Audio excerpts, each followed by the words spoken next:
Praise the Lord. ദൈവ നാമത്തിന് നന്ദിയോടെ സ്തോത്രം ചെയ്യുന്നു. വീണ്ടും ഈ 19-ാം തീയതി ബുധനാഴ്ച പ്രഭാതത്തിൽ പ്രഭാത മന്നയുമായിട്ട് കടന്നു വരുവാൻ സർവശക്തനായ ദൈവം സഹായിച്ച അവൻ കൃപയ്ക്കായിട്ട് നന്ദിയോടെ തിരുനാമത്തിന് സ്തോത്രം ചെയ്യുന്നു.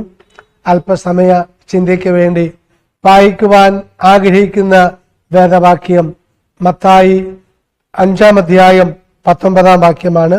മത്തായി 5-ാം അധ്യായം അതിൻ്റെ 19-ാം വാക്യം. ആകയാൽ ഈ ഏറ്റവും ചെറിയ കൽപ്പനകളിൽ ഒന്ന് അഴിക്കുകയും മനുഷ്യരെ അങ്ങനെ പഠിപ്പിക്കുകയും ചെയ്യുന്നവൻ സ്വർഗരാജ്യത്തിൽ ഏറ്റവും ചെറിയവൻ എന്ന് വിളിക്കപ്പെടും. അവയെ ആചരിക്കുകയും പഠിപ്പിക്കുകയും ചെയ്യുന്നവനോ സ്വർഗരാജ്യത്തിൽ വലിയവൻ എന്ന് വിളിക്കപ്പെടും. തലക്കെട്ടായിട്ട് കൊടുക്കുവാൻ ആഗ്രഹിക്കുന്നത് അനുസരണക്കേട് മത്സരത്തെ സൂചിപ്പിക്കുന്നു. ഇവിടെ നമ്മൾ വായിച്ച ആ വാക്യത്തില് 17-ാം വാക്യത്തില് കർത്താവ് പറഞ്ഞൊരു കാര്യമുണ്ട്.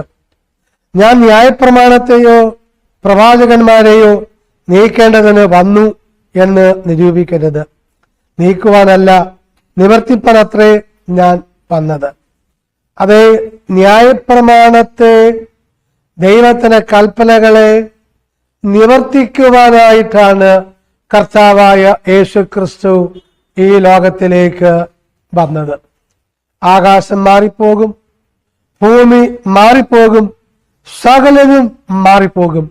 എന്നാൽ ദൈവത്തിന്റെ വചനത്തിന്റെ വള്ളിക്കോ പുള്ളിക്കോ ഒരു മാറ്റവും ഭവിക്കുക ഇല്ല.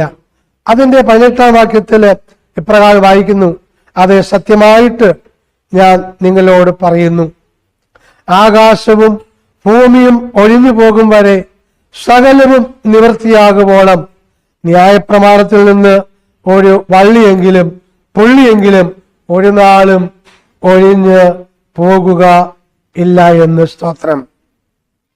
അതുകൊണ്ട് നമ്മൾ വായിച്ച ആ വേദവാക്യം, ആകയാൽ ഈ ഏറ്റവും ചെറിയ കൽപ്പനകളിൽ നിന്ന് ഒന്നഴിക്കുകയും മനുഷ്യരെ അങ്ങനെ പഠിപ്പിക്കുകയും ചെയ്യുന്നവൻ സ്വർഗരാജ്യത്തിൽ ഏറ്റവും ചെറിയവൻ എന്ന് വിളിക്കപ്പെടും. അവയെ ആചരിക്കുകയും പഠിപ്പിക്കുകയും ചെയ്യുന്നവനോ സ്വർഗരാജ്യത്തിൽ ഏറ്റവും വലിയവൻ എന്ന് വിളിക്കപ്പെടും. സർവശക്തനായ ദൈവം നമ്മെ അതിനായിട്ട് സഹായിക്കുമാറാകട്ടെ, അനുഗ്രഹിക്കുമാറാകട്ടെ. ദൈവത്തിന്റെ കൽപ്പനകൾ അനുസരിച്ച് ദൈവം ആഗ്രഹിക്കുന്ന നിലയിൽ നമുക്കായിത്തീരുവാൻ ഈ ദൈവം നമ്മെ ഏവരെയും സഹായിക്കുമാറാകട്ടെ. യാക്കോബ് 2-ാം അധ്യായം അതിന്റെ 10-ാം വാക്യത്തിൽ ഇപ്രകാരം വായിക്കുന്നുണ്ട്: ഒരുത്തൻ ന്യായപ്രമാണം മുഴുവനും അനുസരിച്ച് നടന്നിട്ടും ഒന്നിൽ തെറ്റിയാൽ അവൻ സകലത്തിലും കുറ്റക്കാരനായി തീരുമെന്ന് സ്തോത്രം.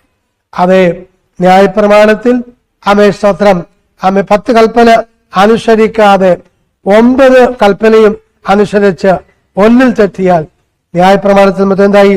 തെറ്റുകാരനായി തീരുവാൻ ഇടയായിത്തീരും. അതുകൊണ്ട് ദൈവത്തിന്റെ കൽപ്പനകൾ 10 കൽപ്പനകളും അനുസരിച്ച് ദൈവമായ കർത്താവിന്റെ ഹിതപ്രകാരം ജീവിക്കുവാൻ സർവശക്തനായ ദൈവം നമ്മെ ഏവരെയും സഹായിക്കുമാറാകട്ടെ, അനുഗ്രഹിക്കുമാറാകട്ടെ.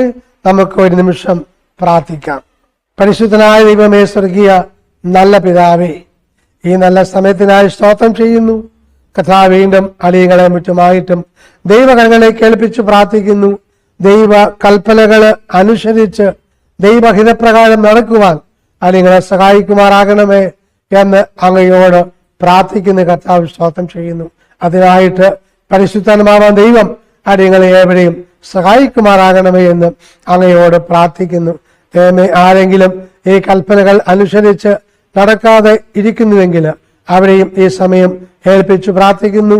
ദൈവത്തിന്റെ കൽപ്പനകൾ അനുസരിച്ച് അവരും ദൈവ ഇഷ്ടം ചെയ്ത് വാഗ്ദത്തം പ്രാപിച്ച് നിത്യജീവൻ പ്രാപിക്കുവാൻ അവരെ സഹായിക്കുമാറാകണം എന്ന് അങ്ങയോട് പ്രാർത്ഥിക്കുന്നു. സകല മാനവും സകല മഹത്വവും അങ്ങേക്ക് അർപ്പിക്കുകയാണ്. പ്രാർത്ഥന കേട്ട് ഞാൻ സ്തോത്രം ചെയ്യുന്നു. കർത്താവായ യേശുവിൻ ധന്യമുള്ള നാമത്തിൽ തന്നെ ആമേൻ. സർവശക്തനായ ദൈവം ഏവരെയും സഹായിക്കുമാറാകട്ടെ, അനുഗ്രഹിക്കുമാറാകട്ടെ. ഒരു പുതിയ ദിവസം നേരുന്നു. ആമേൻ.